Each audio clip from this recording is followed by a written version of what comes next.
Oh, what I would do to have the kind of faith it takes to climb out of this boat I'm in, onto the crashing waves, to step out of my comfort zone, into the realm of the unknown where Jesus is. And he's holding out his hand, but the waves are calling out my name and they laugh at me, reminding me of all the times I've tried before and failed. The waves that keep on telling me time and time again, boy, you'll never win. You'll never win. But the voice of truth tells me a different story. But the voice of truth, it says do not be afraid.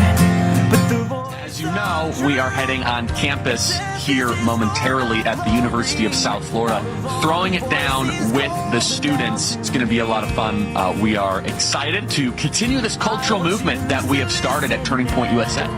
More high school chapters, more college chapters, and disagreement is not just welcome, it is invited. We want to have those tough conversations. That's what it's all about. To stand before a giant with just a sling and a stone, surrounded by the sound of 1,000 warriors shaking in their armor, wishing they'd have had the strength to stand.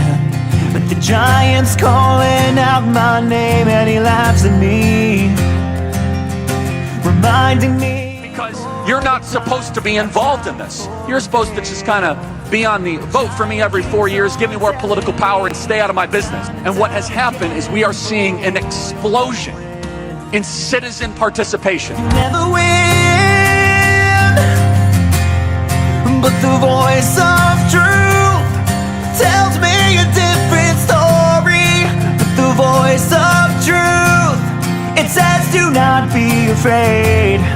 But the voice of truth, it says this is for my glory. Out of all the voices calling out to me, Knock on that extra door, go that extra mile, talk to that extra friend.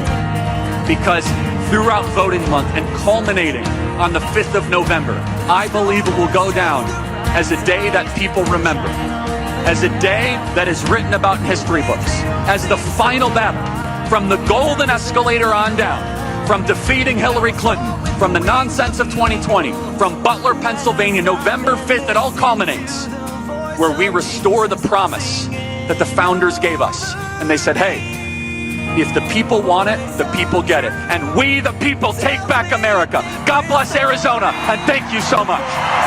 truth, it says do not be afraid. But the voice of truth, it says this is for Every day the American people demand certain accomplishments and victories. Disagreement is what keeps a movement alive, keeps a movement fun. Here in this country, we are a country of flourishing. We're a country of risk-taking. We're a country of building. We will achieve American greatness, and we are just getting started. I will choose to listen and believe to the voice of truth. 'Cause Jesus, you are the voice of truth.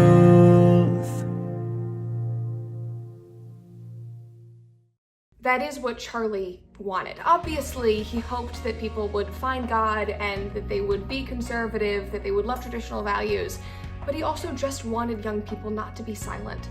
He wanted them to get involved. He wanted them to wrestle with big ideas and debate and seek to understand each other. He had this idea of a world that was based on civil discourse and understanding. He wanted young people to live happy and healthy and full lives. He was concerned about our economy and the things that Gen Z and Gen Alpha will be facing. He was concerned about the fact that we can't buy homes, that young people are not getting married because they are scared about the economy, that they are scared about, world wars. He listened to young people. His fight was not one-sided. He had a holistic view of how he thought Gen Z should thrive based on what people in my generation were actually saying to him, what he was actually seeing on college campuses.